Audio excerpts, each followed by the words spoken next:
అనే హాయ్ అన్న. హలో అన్న. ఎవరు మీది? కుప్పం అన్న. ఎలా ఉంది బ్రో కుప్పంలో బాబు గారి పరిపాలన? నాకు కుప్పంలో బాబు గారిని ఫలవాలంటే అద్భుతంగా ఉందన్న. ఎందుకంటే అతను సొంత విలేజ్ కాబట్టి అతను ఎట్టి పరిస్థితుల్లోనూ కుప్పాన్ని ముందుకు తీసుకొస్తున్నాడు. ఆల్రెడీ తీస్తున్నాడు కూడా.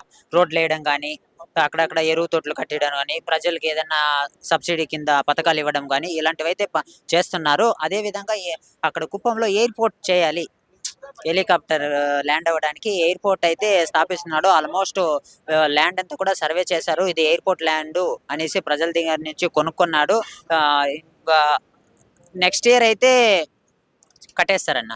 సుమారుగా ఆయన అక్కడ ఎప్పటి నుంచి బ్రో గెలుస్తుంటా? నాకు తెలిసి కుప్పంలో 40 ఏళ్ల నుంచి ఎమ్మెల్యే టీడీపీ అంటే బాబు గారే ఉన్నారన్న. ఆ రికార్డుని ఎవరు బ్రేక్ చేయరు. నాకు తెలిసి కుప్పం అనే కాదు, ఆంధ్రప్రదేశ్ వైశంగా ఎంతవరకు ఎక్కడ ఇన్ని సంవత్సరాలు అయితే ఒక వ్యక్తి ఎమ్మెల్యేగా ఉండడం నాకు తెలియదన్న. కానీ కుప్పంలో అయితే అతను ఉన్నాడు. ఆ రికార్డ్ని ఇంకెవరు బ్రేక్ చేయలేదన్న. డెవలప్మెంట్ ఎలా ఉంటుంది కుప్పంలో? అంటే ఆయన చేస్తారా, నార్మల్గా వదిలేస్తారా? అక్కడ అక్కడ ఉన్న నేతలు చూసుకునే అవకాశం ఉంది? అతనే స్వయంగా కుప్పానికి వచ్చి అప్పుడప్పుడు చూస్తున్నారంట, ఒక నెలకోసారి కుప్పం రావడానికి. ఎందుకంటే అతను సొంతూరు అది కాబట్టి ప్రతి ఇంటి దగ్గరికి వెళ్ళడం కానీ, రోడ్లో రావడం కానీ, చూడడం కానీ కుప్పం అయితే సొంతంగా అతనే వచ్చి మరీ డెవలప్ చేస్తున్నాడన్న. ఇప్పుడు చంద్రబాబు గారు సీఎం కదా ఏపీకి. ఏపీ పరిస్థితి ఏంటి? ఏపీలో ఎలా ఉంది ఇప్పుడు ప్రస్తుతానికి? ఏపీ ఎలా ఉందంటే ఏపీ బాగానే ఉందన్న. లాస్ట్ గత ప్రభుత్వం కన్నా ఇప్పుడైతే చంద్రన్న పాలనలో కానీ, అదే డిప్యూటీ సీఎంగా పవన్ కళ్యాణ్ కూటమి ప్రభుత్వం ఉంది. రెండు కానీ ఆంధ్రప్రదేశ్ అయితే వెలుగులోకి తెస్తున్నారన్న. చూస్తే వీళ్ళన్న పథకాలు ఏవి కూడా నెరవేర్స్తలేదని జగన్మోహన్ రెడ్డి గారు గట్ట అంటున్నారు. దీనికోసం ఏమంటారు అన్న? పథకాల గురించి అయితే ఇప్పుడే కదన్న వచ్చింది, ఇంకో 10 months అయింది అంతే. కానీ అతను నెక్స్ట్ ఎలక్షన్ వచ్చేటప్పటికి అన్ని పథకాలని నెరవేరుస్తారన్న కంపల్సరీ. చూస్తే చంద్రబాబు గారు అలాగే పవన్ కళ్యాణ్ గారు కూటమి కదా, ఈ కూటమి కోసం ఏం చెప్తాం? కూటమి గురించి ఏం చెప్తాను అంటే, ఆల్రెడీ ఇది వరకే ఈ రెండు కూటమిగా ఉన్నది. ఆల్రెడీ పవన్ కళ్యాణ్ గారు అయితే నేను ఇంకా ఒక 10 ఏళ్ళు అయితే బాబు గారితో కలిసే ట్రావెల్ చేస్తున్నాను అని అయితే అన్నారు. కానీ కింద నాయకులు అయితే మీది జనసేన, మాది టీడీపీ అనే వ్యత్యాసం అయితే ఉంది. ఆంధ్రప్రదేశ్ లో వ్యత్యాసం ఉంది కాబట్టి అది ఎంతవరకు ఉంటుందో లేదో పెద్ద వాళ్ళకే తెలియాలన్న. మరి జగన్మోహన్ రెడ్డి గారి పరిస్థితి, జగన్మోహన్ రెడ్డి గారు మళ్ళీ అక్కడ సీఎం అయ్యే అవకాశం ఉంది ఆంధ్రప్రదేశ్? జగన్మోహన్ రెడ్డి అయితే మళ్ళీ సీఎం అవ్వాలంటే కిందున్న నాయకులను అయితే నమ్మరన్న. ఈసారి కూడా జగన్మోహన్ రెడ్డి గారు పడిపోవడానికి కారణం ఏమంటే కింద నాయకుల వాళ్ళే పైనున్న నాయకుని దించేశారనే మాట చెప్తాను నేను. కింద నాయకులు ప్రజలతో ఉండడం కానీ, అక్కడ ప్రవర్తించడం వల్ల కానీ సాధారణ ప్రజలు ఏమనుకుంటారంటే ఈ ప్రభుత్వం పడిపోతే వీళ్ళందరికీ బుద్ధి వస్తుంది, జ్ఞానోదయం అవుతుంది అనే దానికైతే కింద నాయకుల మీదే ఒక ఆధారపడి ఉంటుంది ఒక ప్రభుత్వం నిలబడాలా వద్దా అనేది. చూస్తే అలాగే నారా లోకేష్ గారి కోసం ఏమంటావు? నారా లోకేష్ గారు రెడ్ బుక్ మీద నీ ఒపీనియన్ ఏంటి? అతను రెడ్ బుక్ తీసాడంటే ఏదో ఒకటి చేస్తాడనే అన్న. అతను ఇంకా అవగాహన నేర్చుకుంటున్నాడు. నెక్స్ట్ ఇయర్ అయితే అతను కూడా పాలిటిక్స్ లోకి వస్తాడు, ఆంధ్రప్రదేశ్కి ఏదో అయితే చేస్తాడు. అక్రమ అరెస్టులు చేస్తున్నది కూటమి ప్రభుత్వం అని మాట్లాడుతున్నారు. ఒక కుప్పం వ్యక్తిగా నువ్వేమంటావు? అలాంటివంతా వేస్ట్ అన్న. ఊరికే పాలిటిక్స్ లో ఉన్నారంటే ఆపోజిషన్ వాళ్ళు అయితే లేనిపోని రూమర్లు క్రియేట్ చేస్తున్నారు. ఓవరాల్ గా పవన్ కళ్యాణ్ గారి కోసం ఏమంటావు? ఆయన ఇప్పుడు అక్కడ డిప్యూటీ సీఎం. పవన్ కళ్యాణ్ కోసం ఏమంటానంటే, ఆంధ్రప్రదేశ్కి దిగి వచ్చిన దేవుడు అన్న పవన్ కళ్యాణ్ గారు. నెక్స్ట్ టైం అయితే అతనే సీఎం అయ్యే అవకాశాలు కూడా ఎక్కువ ఉన్నాయి. అంటే పవన్ కళ్యాణ్ గారు గెలిచిన తర్వాత పిఠాపురాన్ని మర్చిపోయారని చెప్తున్నారు కదా, దీనికోసం ఏమంటావు? అలా ఏం లేదన్న. ఎవరైనా కానీ ఎంత పెద్ద స్థాయికి వచ్చినా సొంతూరుని అయితే గుర్తుపెట్టుకుంటారు కాబట్టి మర్చిపోయారు అనేది అయితే అబద్ధం అన్న. నేనైతే ఒప్పుకోను దాన్ని. రీసెంట్ గా మనం చూసుకుంటే సోషల్ మీడియాలో బాగా వైరల్ అవుతుంది, వర్మ గారిని మోసం చేసిన పవన్ కళ్యాణ్ గారు, వెన్నుపోటు పొడిచిన పవన్ కళ్యాణ్ గారు అని కూడా మాట్లాడుతున్నారు. దీనికోసం ఏమంటారు అన్న? ఇది నాకు తెలిసి రూమర్స్ వేరే వాళ్ళు క్రియేట్ చేస్తున్నారని చెప్తున్నాను అన్న. పవన్ కళ్యాణ్ అయితే అలా చేయరు. నమ్మిన వాళ్ళని మోసం చేసేది అయితే అతనిలో లేదన్న. కూటమి ప్రభుత్వం చివరి వరకు ఇలా కలిసి ఉండే అవకాశం ఉందా, విడిపోవచ్చు? నాకు తెలిసి నెక్స్ట్ ఇయర్ ఎలక్షన్ లో అయితే విడిపోవచ్చు అన్న. ఎందుకంటే కింద నాయకుల వల్ల భేదాలు రావడం వల్ల ఆంధ్రప్రదేశ్ కోసమన్నా పవన్ కళ్యాణ్ గారు విడిపోతే ఆంధ్రప్రదేశ్కి మంచి జరుగుతుందంటే విడిపోవడానికి నేను సిద్ధమే అని అయితే విడిపోతాడన్న. కలిసి ఉంటే మంచి జరుగుతుందా, విడిపోతే మంచి జరుగుతుందా అన్న? వాళ్ళు కలిసి ఉంటేనే మంచి జరుగుతుందన్న. కానీ కింద నాయకుల ఆధారం మీద పడే కదా వాళ్ళు కలిసి ఉండాలా లేదా అనేది.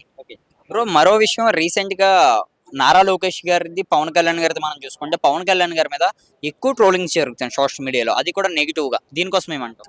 పవన్ కళ్యాణ్ మీద ఎక్కువ నెగిటివ్ ట్రోల్స్ జరుగుతున్నాయి అంటే అదంతా వేస్ట్ అన్న. ఊరికే వాళ్ళు వీళ్ళు టీఆర్పీ రేటింగ్ కోసం కానీ మా ఛానల్ వ్యూస్ కోసం కానీ అలా చూడడమే కానీ అలా అందుకోసం లేనిపోనివి బయట పెడుతున్నారే కానీ అలా ఏం లేదన్న. ఐటీ కంపెనీస్ ఇవన్నీ కూడా పవన్ కళ్యాణ్ గారు గతంలో చెప్పారు, నేను వస్తే ఆంధ్రప్రదేశ్ భవిష్యత్తుని మారుస్తానని. కానీ ఇప్పుడు పవన్ కళ్యాణ్ గారి మీద ఒక్కొక్కసారి ఏమో సనాతిని అంటున్నారు, ఒక్కొక్కసారి ఏమో అది అంటున్నారు ఇది అంటున్నారు అని కూడా మాట్లాడుతున్నారు. దీనికోసం ఏమంటారు? అన్న పవన్ కళ్యాణ్ చెప్పారు బానే ఉంది, కానీ దాన్ని వెంటనే అమలు పరచాలంటే అతను నేరుగా సీఎం కాదు. నేరుగా సీఎం కాదు కాబట్టి అతను చేయలేదు అనేదాన్ని మనము ఖచ్చితంగా చెప్పేకలేదు. ఒకవేళ అతనే సీఎం అయి ఉంటే నేరుగా చేసేహిన్ను. ఇప్పుడైతే బాబు గారితో కలిసి చర్చించి వాళ్ళ నిర్ణయాలు తీసుకొని అమలు పరచాలి. అందుకోసం అయితే లేట్ టైం తీసుకుంటున్నారని చెప్తానన్న. మనం చూస్తే రీసెంట్ గా ఇప్పుడు జగన్మోహన్ రెడ్డి గారిని అరెస్ట్ చేసే అవకాశం కూడా ఉన్నది అంటున్నారు. ఇది ఎంతవరకు నిజం? నిజంగా అరెస్ట్ అయితే ఎలా ఉండొచ్చు ఆంధ్రప్రదేశ్?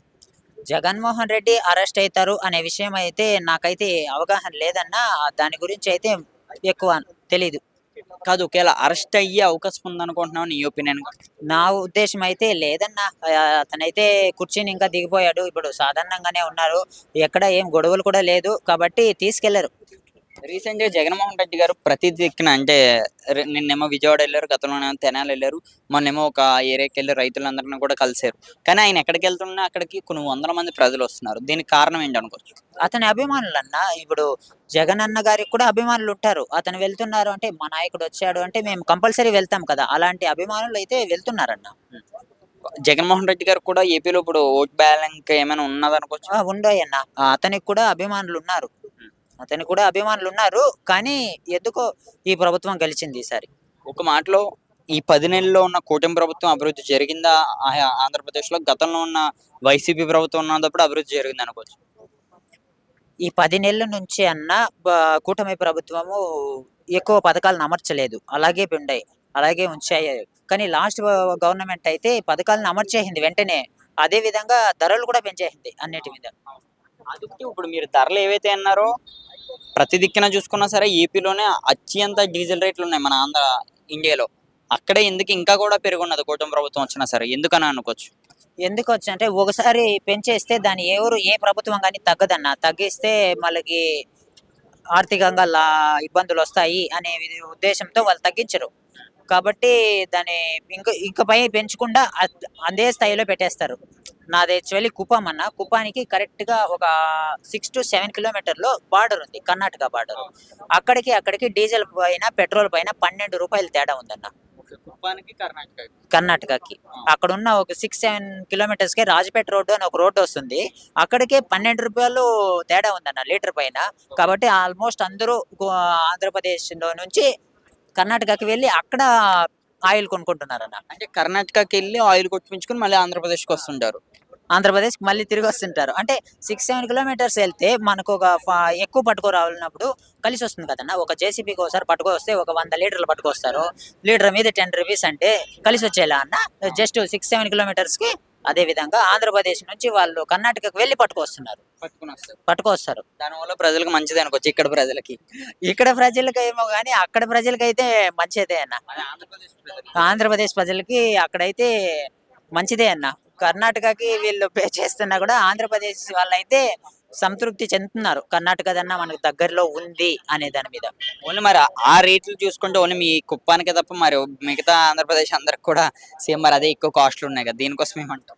ఆంధ్రప్రదేశ్కి అయితే అది పక్కలో అక్కడ ఉంది కాబట్టి జరుగుతుంది కుప్పం వాళ్ళకి. కానీ ఆంధ్రప్రదేశ్కి అయితే రేట్లు ఎక్కువే అన్న. 10 రూపీస్ డిఫరెన్స్ అంటే ఎవరికన్నా కానీ కష్టమే కదన్నా. దగ్గరలో ఉండింటే వాళ్ళు వెళ్ళింటారు, కానీ లేదు కాబట్టి ఉన్న చోటే అడ్జస్ట్ కావాలి.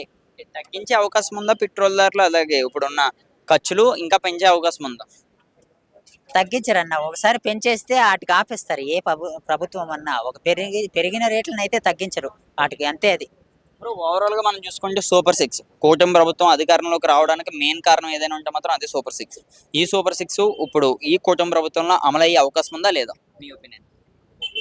అమలయ్యే అభిప్రాయం అయితే నాకైతే లేదన్న. ఎందుకంటే అమలు చేసేది అయితే ఈ పాటికే అమలు చేసింటారు, కానీ వాళ్ళు ఇంకా చేయకుండా అలాగే వెయిట్ చేస్తున్నారు కాబట్టి దాదాపుగా ఇప్పుడిప్పుడులో అయితే తేరన్న. Thank you bro. సరే.